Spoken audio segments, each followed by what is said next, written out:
Hello mga katropa, ayan po, yan ang mga sapatos po na walang laban ng ilang buwan. Kaya lalabahan po natin mga yan.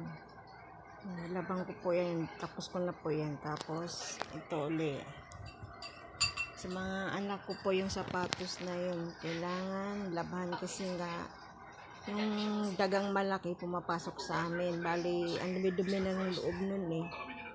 Maraming mga ipot ng daga. Kaya nakatambak lang sa ilalim ng lutuan.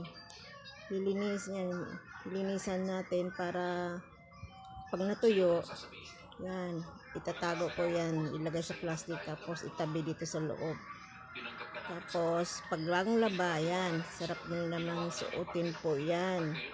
Ang hirap sa mga ano ngayon, pag sinabihan mo na laban ng mga sapatos nila o linisin, wala, bingi lang. Nagantay pa yata, mama ang maglalaba. Diyos ko mio. Buti nga mamaya pampasok ko. Kaya napagkataon na maglalaba ako ng mga sapatos nila. Yan, pinagsabihan ko sila habang umaga. Ninermon na naman ako para kumpare ng ninermon. Tamad-tamad din na maglinis ng mga sapatos nila. Suot lang sila ng suot. Tapos ako ang tagalaba. Diba? Sarap buhay ng mga junakis ko eh. Hindi ko itabi yan, naka ano lang yan, nagkakalat din sa ano namin sa may gilid. Tapos wala na, inano ng mga alikabok. Kaya ang dumi-dumi na niya. Yan po mga katropa, yan, kuskus dito, kuskus doon, yan. Yan pang ilang pair yung sapatos na nilaban ko, pati sa asawa ko, sa babae ko, sa pamangkin ko. Yung nalaw kong lalaking sapatos, yan, nilalaban ko.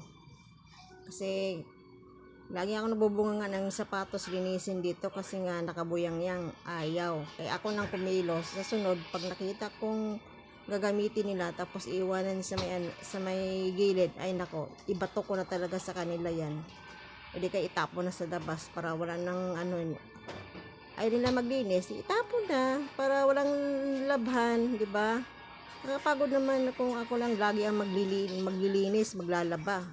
Tapos sila suotan ng suot. Ay, mga kabataan talaga ngayon. Sa cellphone lang magaling.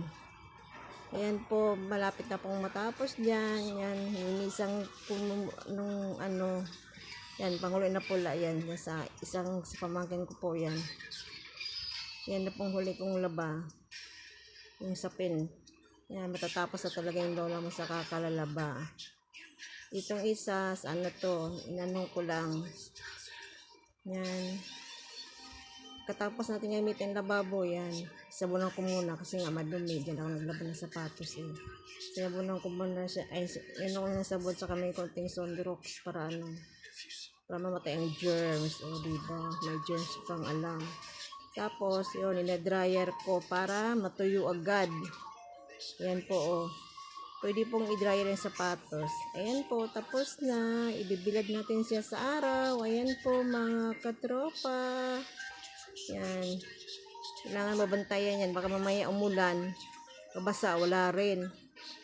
Yan lang po. Thank you sa panonood. God bless.